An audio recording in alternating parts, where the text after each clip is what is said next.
ఉద్దేశాలు ఉన్నతమైనవై ఉండాలి. అది పాయింట్ ఇక్కడ. అర్థమైందా? ఉద్దేశాలు ఉన్నతమైనవై ఉండాలి. ఉద్దేశాలు ప్రభు మహిమార్థమై ఉండాలి, ప్రజల క్షేమార్థమై ఉండాలి, ప్రజల రక్షణార్థమై ఉండాలి. అప్పుడు తప్పకుండా దేవుడు తన కార్యాన్ని బలంగా జరిగిస్తాడు. కానీ కొంతమంది ఉద్దేశాలు స్టార్టింగ్లో ఎలా ఉంటాయి, తర్వాత మారిపోతాయి. తర్వాత అవి డబ్బు కోసమో, పేరు కోసమో, ప్రఖ్యాతి కోసమో, గుర్తింపు కోసమో, గొప్ప కోసమో, లేకపోతే ఒక ఉపాధి కోసమో అన్నట్టుగా మారిపోతాయి. అలాంటివి చరిత్రలో నిలబడవు. కానీ ఉద్దేశాలు గొప్పవై అవి దేవుని నిమిత్తమై ఉంటే ఏ సేవకుడైనా, ఏ విశ్వాస అయినా, ఏ పరిచారకుడైనా అలాంటి సదుద్దేశాలతో దేవుని కోసం ప్రయాసపడితే తప్పకుండా అవి శాశ్వతంగా నిలిచేటట్టు, రేపు తీర్పులో కూడా జ్ఞాపకంలోకి వచ్చేటట్టు దేవుడు ఖచ్చితంగా చర్య తీసుకుంటాడు. ఉద్దేశాలు దేవుని నిమిత్తం ఉన్నతమైనవై ఉంటే వాటి సఫలత దేవుడే చూసుకుంటాడు. ఈ తిమోతికి ఉత్తరం రాసేటప్పుడు పౌలు అనుకోలేదు ఇది ప్రసిద్ధిగాంచే పత్రిక అవుతుందని. అనేక మంది, లక్షల కోట్ల మంది ప్రజలకి ఇది దేవుని వాక్యం అవుతుందన్న సంగతి పౌలుకు తెలియదు. పౌలు తన ఆత్మీయ కుమారుడికి బాయ్ జాగ్రత్త అని రాశాడు. ఆ జాగ్రత్తలోనే కొన్ని హెచ్చరికలు ఇచ్చాడు. అవన్నీ మనకి ఇప్పుడు లేఖనాలు అయి కూర్చున్నాయి. ఎంత ధన్యత అండి పౌలుకి. మనం కూడా చాలామందికి ఉత్తరాలు రాస్తాం, అవి గ్రంథంలోకి ఎక్కుతాయా? మనం కూడా చాలామందికి మెసేజ్లు పెడతాం, ఈ గ్రంథంలోకి ఎక్కుతాయా? ఎక్కో. ఎందుకు? అవి మనుషులకు సంబంధించి ఉంటాయి, లేదా మన స్వీయతకు సంబంధించి ఉంటాయి. కానీ పౌలు రాసిన ఉత్తరం పరిశుద్ధ గ్రంథంలోకి ఎక్కి అందరి చేత ఆ ఉత్తరం రోజు మోయబడుతుంది అంటే, చదవబడుతుంది అంటే ఎంత ధన్యత, ఎంత భాగ్యం అది. అది దేవుడిచ్చే ఘనత.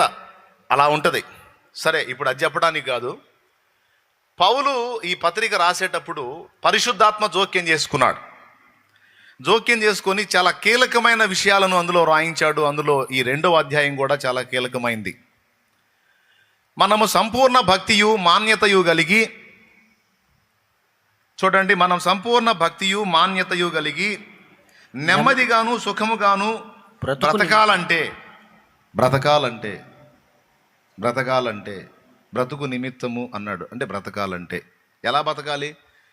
భక్తి చేసుకోవటానికి సంపూర్ణ అవకాశం ఉండాలి. సంపూర్ణ భక్తి వ్యక్తం చేసుకోవటానికి కంఫర్ట్గా ఉండాలి. రెండవది మాన్యత, అంటే గౌరవనీయత. అంటే గౌరవనీయంగా మనం బతకాలన్నా, మన భక్తి మనం ఫ్రీగా చేసుకోవాలన్నా, నెమ్మదిగా బతకాలన్నా, సుఖంగా బ్రతకాలన్నా, అన్నిటికంటే ముఖ్యంగా మనం ఒక పని చేయాలన్నాడు.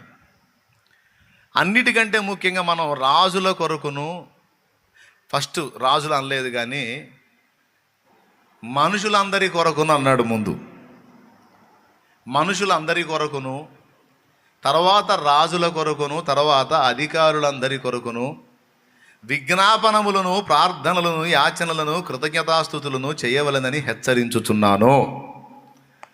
తిమోతి, మనం చేసుకునే భక్తి ప్రశాంతంగా చేసుకోవాలన్నా, 10 మందిలో సభ్య సమాజంలో మనం గౌరవనీయంగా బతకాలన్నా, నెమ్మదిగా ఉండాలన్నా, ఏ తొందర లేకుండా బతికే 4 రోజులు సుఖంగా వెళ్ళబుచ్చాలన్నా,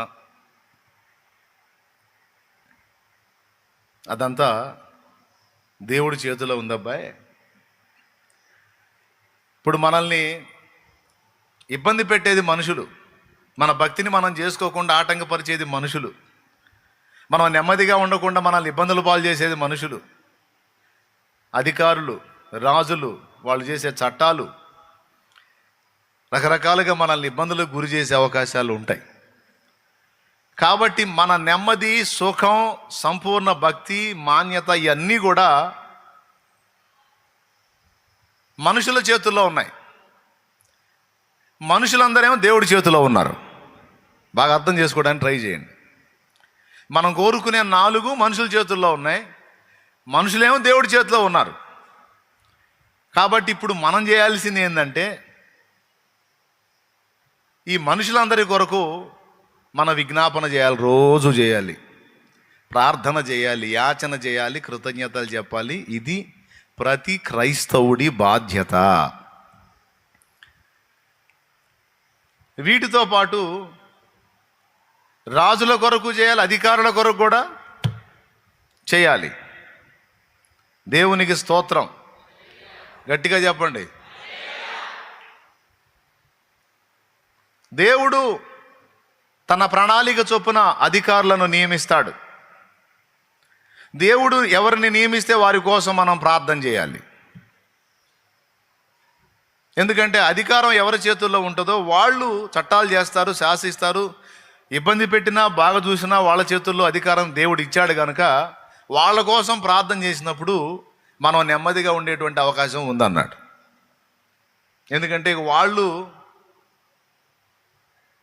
మనల్ని శోధించాలన్నా, వేధించాలన్నా, విసిగించాలన్నా, లేదా మంచిగా చూడాలన్నా వాళ్ళ చేతుల్లో ఉంది అధికారం. కాబట్టి వాళ్ళ క్షేమం కోసం వాళ్ళు దేవుని కంట్రోల్లో ఉండినట్లు మనం ప్రార్థన చేస్తే ప్రశాంతంగా మన మనుగడ సాగుతుంది అని భలే సూత్రం చెప్పాడు.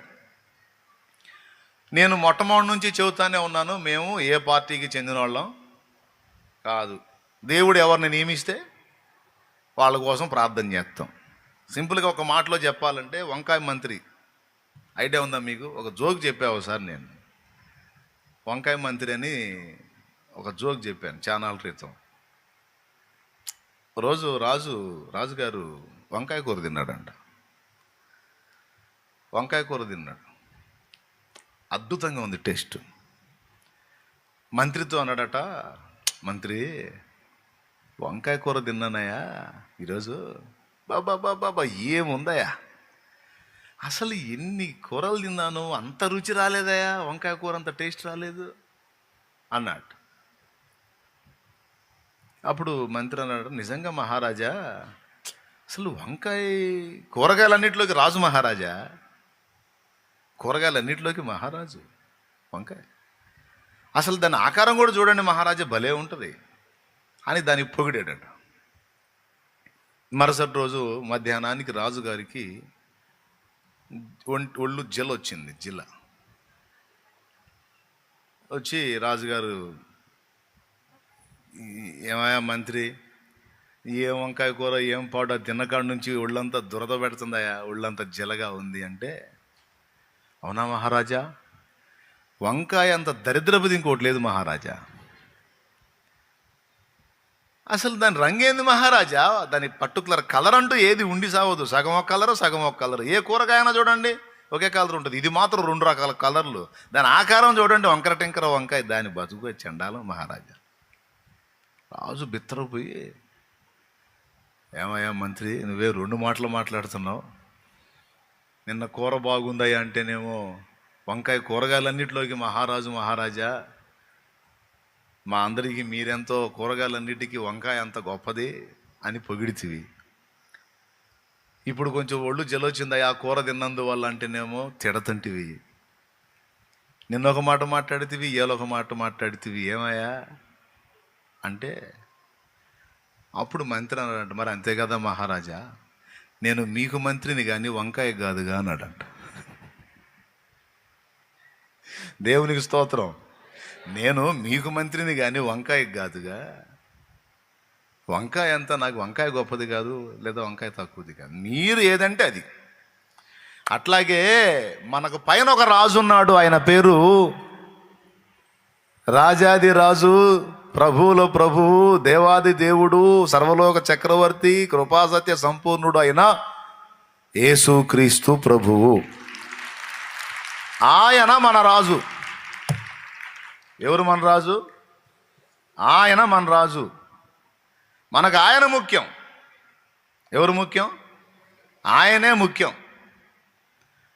ఎవరిని నిలబెడతాడో, ఎవరిని పడగొడతాడో, ఎవరికి అవకాశం ఇస్తాడో, ఎవరిని త్రోసేస్తాడో, ఎందుకు నిలబెడతాడో, ఎందుకు తోసేస్తాడో ఆయనకి, సదరు వ్యక్తులకి తెలియాలి, కానీ మనకు సంబంధం లేదు.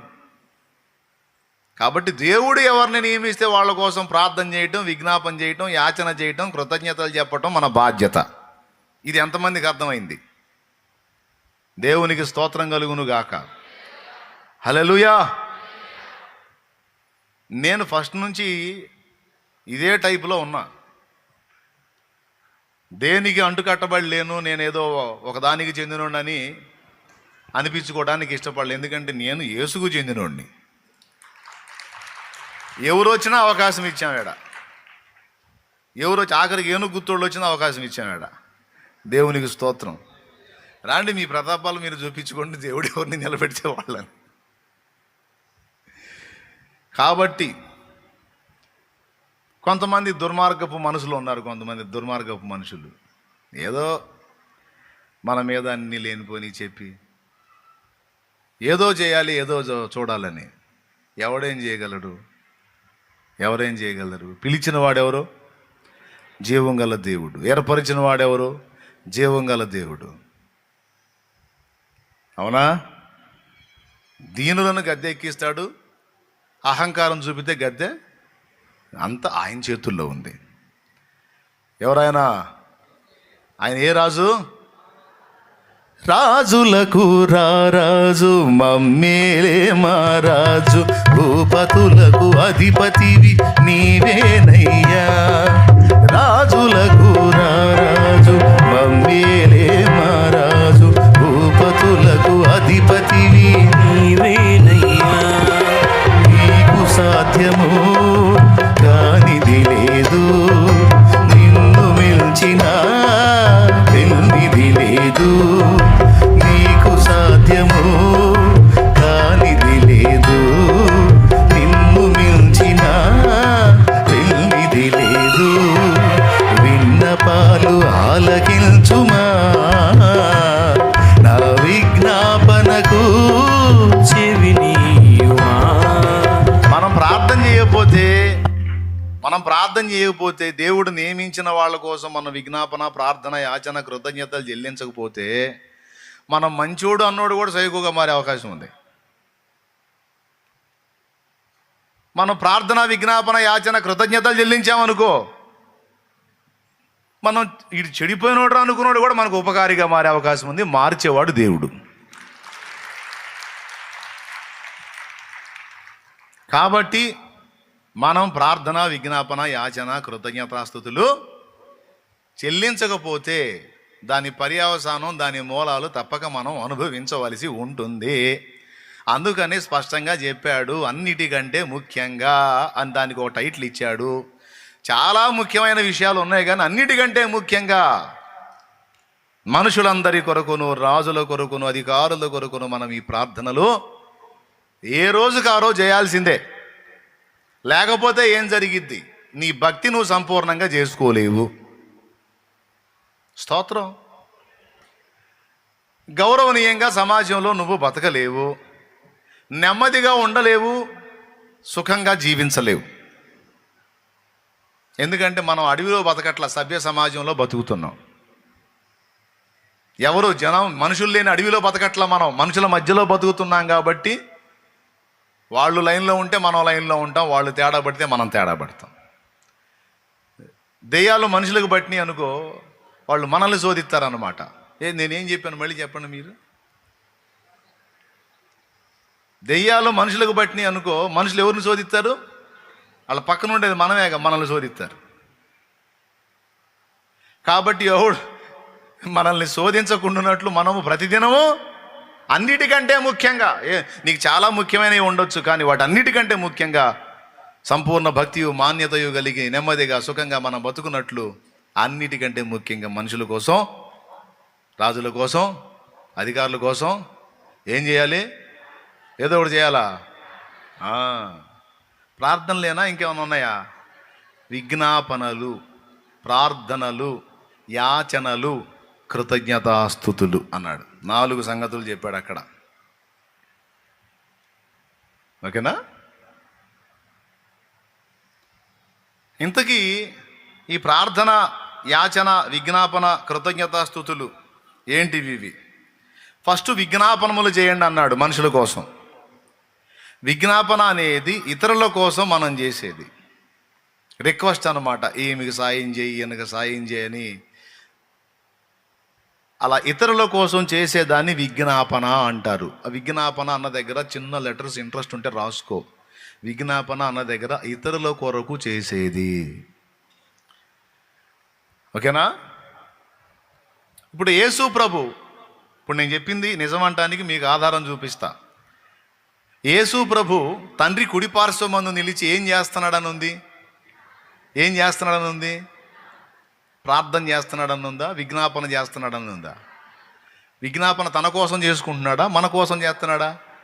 కాబట్టి విజ్ఞాపన అనే దానికి అర్థం ఏమిటంటే ఇతరుల కోసం మనం చేసేదాన్ని విజ్ఞాపన అంటారు.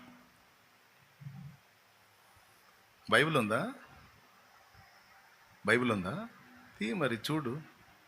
ఓకే, బైబిల్ ఉన్న వాళ్ళందరూ గుర్తు రాసుకోండి. విజ్ఞాపన అంటే ఇతరుల కొరకు మనం చేసేది. ఇది మీకు రుజువు ఏంటంటే రోమాపత్రిక 8:34లో శిక్ష విధించువాడెవడు? చనిపోయిన క్రీస్తు యేసే. అంతేకాదు మృతుల్లో నుండి లేచిన వాడును, దేవుని కుడిపార్శ్వమున ఉన్నవాడును, మన కొరకు విజ్ఞాపనము కూడా చేయువాడును ఆయనే. మన కోసం ఏం చేస్తున్నాడు? ప్రార్థన అనలా, అక్కడ విజ్ఞాపన అని మెన్షన్ చేశాడు. కృతజ్ఞతాస్తుతులు అనలా, యాచనలు అని కూడా అనలా, విజ్ఞాపన అన్నాడు. సొదొమ గొమొర్రాను నాశనం చేయడానికి దేవుడు వచ్చినప్పుడు అందులో నశించకుండా లోతు కోసం అబ్రహాం చేసింది విజ్ఞాపన. సో విజ్ఞాపనకు మీనింగ్ ఏంటంటే ఇతరుల నిమిత్తము మనం అడుగున్నది, అది విజ్ఞాపన. ఇక ప్రార్థన అంటే దానికి ఒక అర్థం ఉంది. ప్రార్థనలు రెండవది ఏంటి? ఏం రాసి ఉంది ఇక్కడ? ప్రార్థనలు అని రాసి ఉంది. ప్రార్థనకు ఒక అర్థం ఉంది, చెప్తా వినండి. ఫస్ట్ చెప్పాను, మనుషులందరి కొరకు, రాజుల కొరకు, అధికారుల కొరకు, వాళ్ళ పక్షంగా మనం విజ్ఞాపన చేయాల. వాళ్ళ లైన్లో ఉండేటట్టు, దేవా వాళ్ళ విషయంలో కొంచెం కార్యం చేయి తండ్రి, వాళ్ళ మెదళ్ళు సరిగా పనిచేసేటట్టు చేయి, మా జోలికి దురాత్మలు వారిని ప్రేరేపించకుండా చేయనాయనని వారి పక్షంగా విజ్ఞాపన చేయాలి. అంటే పిచ్చెక్కిన కుక్క రోడ్డు మీదకి వస్తున్నప్పుడు దేవా అది నన్ను గర్వకుండా చేయి తండ్రి అన్నట్టు. దేవునికి స్తోత్రం కలుగునుగా. హల్లెలూయా. మనుషులంతా కూడా మరి మనమేమో క్రీస్తునందు ఉన్నాము, మిగిలిన లోకమంతానేమో దుష్టుని అందున్నది. మళ్ళీ చెప్పేదా? మనమేమో క్రీస్తునందు ఉన్నాం, మిగిలిన లోకమంతా ఎవరి యందు ఉన్నది? లోకము దుష్టుని యందు ఉన్నది, దురాత్మల యందు ఉన్నది.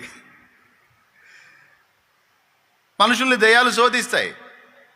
శోధించినప్పుడు దయ్యాల చేత శోధించబడిన మనుషులు ఉరిమురి మంగళం మీద పడ్డట్టు ఎటు వచ్చి పడతారు? అది. కాబట్టి ఇప్పుడు వాళ్ళ కోసం మనం ఏం చేయాల్సి వచ్చింది? ఇంకో టైపులో అర్థమయ్యేటట్టు చెప్తా. పక్కన 10 ఎకరాల పొలం వేరే వాడుతుంది, మనది 1 ఎకరం పొలం ఉందనుకోండి. పక్కన 10 ఎకరాల పొలం వేరే వాడుతుంది, మనది 1 ఎకరం ఉంది. లేకపోతే 100 ఎకరాల పొలం, 100 మందిది 100 ఎకరాల పొలం ఉంటే మనది 1 ఎకరం పొలం ఉంది. ఆ దరిన పొలం వాడికి పడింది తెగులు. ఇప్పుడు ఆ తెగులు మిగిలిన పొలాలకు వచ్చిద్దా రాదా? వచ్చిద్దా రాదా? వాళ్ళ పొలంలో పడిందిలే, మంది ఈ దరినుంది, మనకి ఎందుకు వచ్చింది అనుకుంటే దెబ్బతింటారు. మిరపకి ఏదో తెగులు, నల్లి తెగులు ఏదో వచ్చిందన్నారు కదా, అంతకుముందు ఏదో తెగులు వచ్చిందని అన్నారు. ఎక్కడ ఎవరు పొలాల్లో పట్టినదే, అల్లాడిపోయారు. ఇక్కడ పాయింట్ ఏంటంటే వాడు అన్యుడైనా క్రైస్తవుడైనా మన పక్కన ఉన్న పొలంలో తెగులు పడిందంటే ఖచ్చితంగా మన పొలానికి కూడా సోకిది. ఇప్పుడు మన పొలం భద్రంగా ఉండాలంటే మన ఒక్క పొలం కోసం చేయాలా, చుట్టూ ఉన్న పొలాల కోసం చేయాలా? అది పాయింట్. మన చుట్టూ ఉన్న పొలాలు బాగుంటే మన పొలం,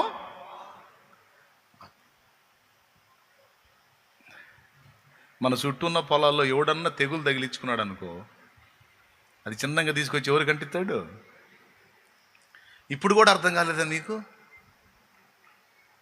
అర్థమైందా? ఎంతమందికి అర్థమైంది? కాబట్టి ఇప్పుడు మనకి ఇది ఇబ్బంది కాదు. మన పొలం తెగులు పడకుండా ఉండాలంటే ఏం చేయాలి? ప్రభా ప్రతిరోజు పొద్దున్న లేసేసయ్యా నా పొలం బాగుండాలి ప్రభా, బాగుండాలి ప్రభా, బాగుండాలి అనకూడదు. అయ్యా నా పొలము బాగుండునట్లు నా చుట్టూ ఉన్న వారి పొలములు బాగుగా ఉండునట్లు సహాయము చేయి. నా చిన్నతనంలో అందరూ తాటాకులు గుడిసెలు వేసుకునేవాళ్ళు. తాటాకులు పాకాలు ఎండాకాలం రోజుల్లో ఈ ధరిన పాకాకు పడితే నిప్పు ఈ దరివాడు నీళ్లు పోసుకుంటుంటాడు పాక మీద. ఈ దరిన పాక మీద నిప్పు పడితే ఆ దరిన దాదాపు 15-20 ఏళ్ళ అవతల ఉన్నవాడు నీళ్లు పోసుకుంటుంటాడు పాక మీద. ఎందుకంటే ఈ ఈ మంట స్టార్ట్ అయిందంటే వెళ్ళి వెళ్ళి వెళ్ళి వెళ్ళి మొత్తం గుడిసెంది కాలిపోతాయి. అర్థమైందా? ఇప్పుడు మన గుడిసె బాగుండాలంటే పక్క గుడిసె మీద నిప్పు పెద్దగా చెప్పండి. ఏందండి మీరు? పడాలా? నిప్పు పడాలా? పోతే పోయారా? వాడు పోతే వాడు ఒకడు వాడు మన అది దృష్టిలో పెట్టుకొని మనం ప్రార్థన చేయాలి అన్నిటికంటే ముఖ్యంగా అది. సో నంబర్ 1 విజ్ఞాపన అంటే ఏంటంటే ఇతరుల నిమిత్తం మనం చేయాలి. ఎప్పుడు కూడా ప్రార్థనకి మోకాళ్ళు ఇయ్యగానే మనకున్న దరిద్రం చెప్పనా, ప్రభువా నా సంగతి ఏంది, నా సంగతి ఏంది, నా పిల్లలు, నా ఇల్లు, నా అప్పులు, నా సంసారం, నా ఒళ్ళు, నా ఇల్లు. కానీ దేవుడు ఏం కోరుతానంటే ముందు నీ సంగతి, తర్వాత ముందు నీ చుట్టూ ఉన్నటువంటి వ్యక్తుల నిమిత్తం నువ్వు ప్రార్థన చేయి, అది ముఖ్యం అన్నాడు. అయ్యా వాళ్ళకేమయ్యా, వాళ్ళు బాగానే తెచ్చారు, నేనే బాధల్లో ఉన్నాను ప్రభువా, వాళ్ళ కోసం చేయమంటావు ఏంది నాయన? ఏముందమ్మా నీ సమస్య ఏంది? అప్పులు ప్రభువా, అప్పులయ్యా, అప్పులు. ఎందుకయ్యా అప్పులు? నేను ఏది చేసినా నాకు సక్సెస్ కాలేదు. సక్సెస్ ఎందుకు కాలేదు? జనాలు నీకు సపోర్ట్ చేయలే. సో జనమే కారణం. ఓకేనా? అప్పులు అయిపోయావు. ఇప్పుడు అప్పులు నీకు ఇచ్చిన వాళ్ళు వస్తారు కదా, వాళ్ళు నీ మీద అటాక్ చేయకుండా ఉండాలంటే ఇప్పుడు వాళ్ళ కోసం ప్రార్థన చేయాలిగా. చేయకపోతే ఏం చేస్తారు? వాళ్ళు వచ్చి నీ మీద అటాక్ చేస్తారు, అప్పులు ఇచ్చిన వాళ్ళు. కాబట్టి ఇప్పుడు సమస్యలకి కారణం బయట జనమే, నిన్ను మళ్ళా సమస్యకు గురి చేసేది కూడా బయట జనమే. కాబట్టి ఇప్పుడు ఈ 2 బయట జనం చేతుల్లో ఉన్నాయి. కాబట్టి ముందు మనం ఎవరి కోసం చేయాలి?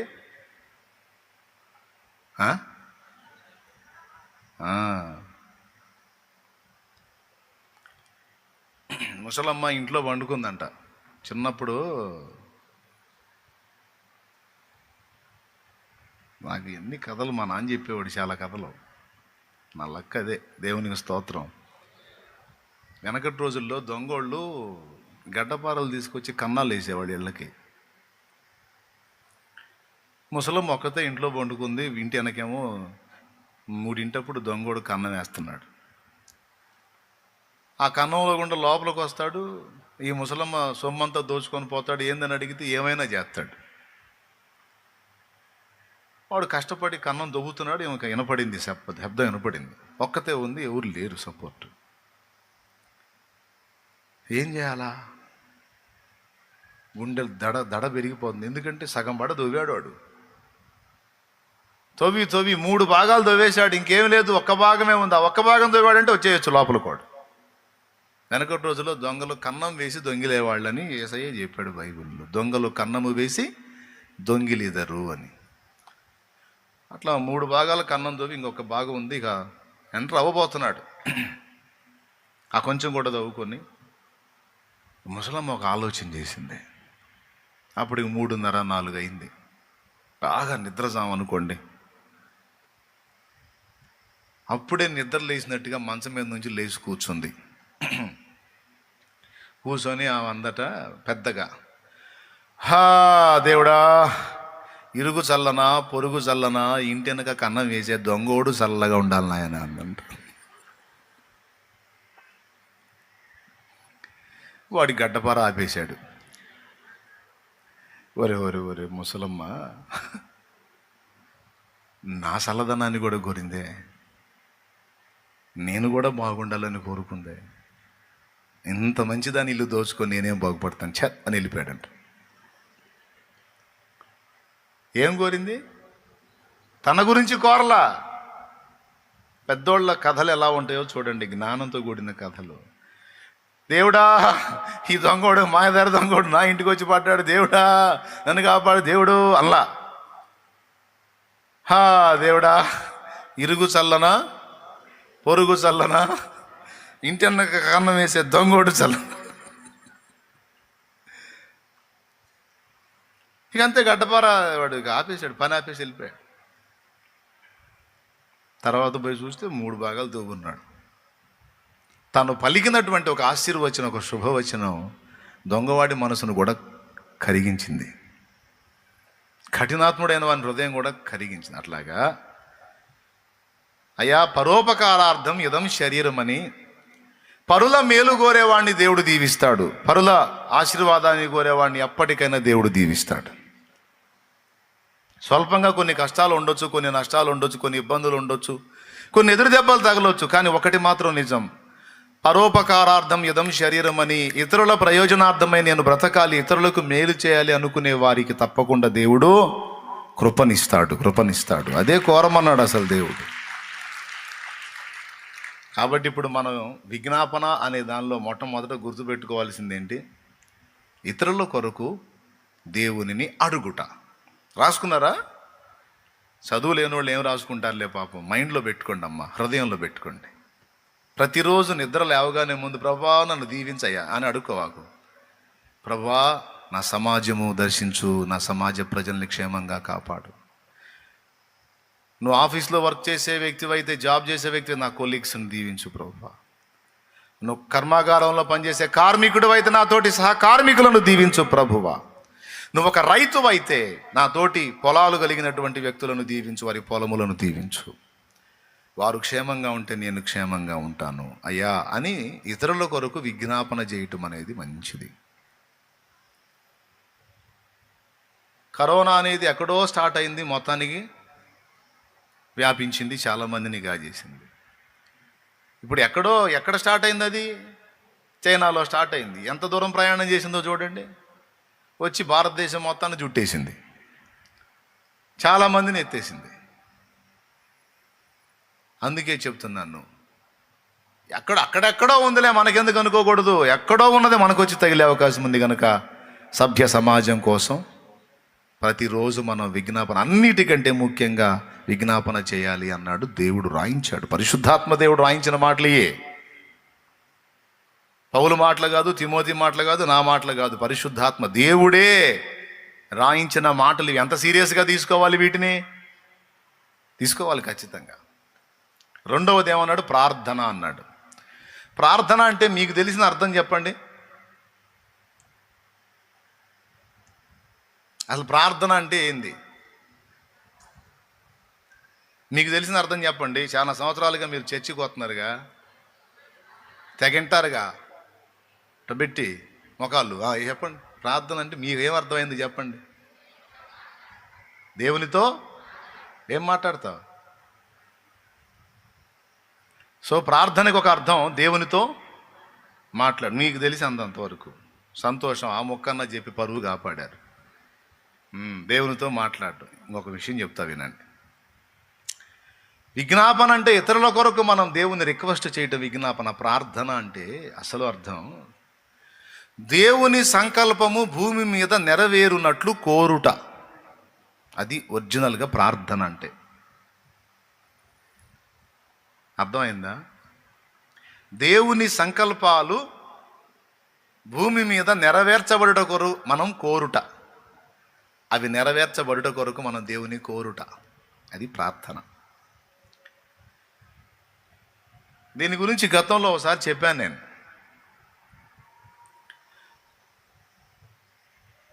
దేవుడు భూమి మీద కార్యాలు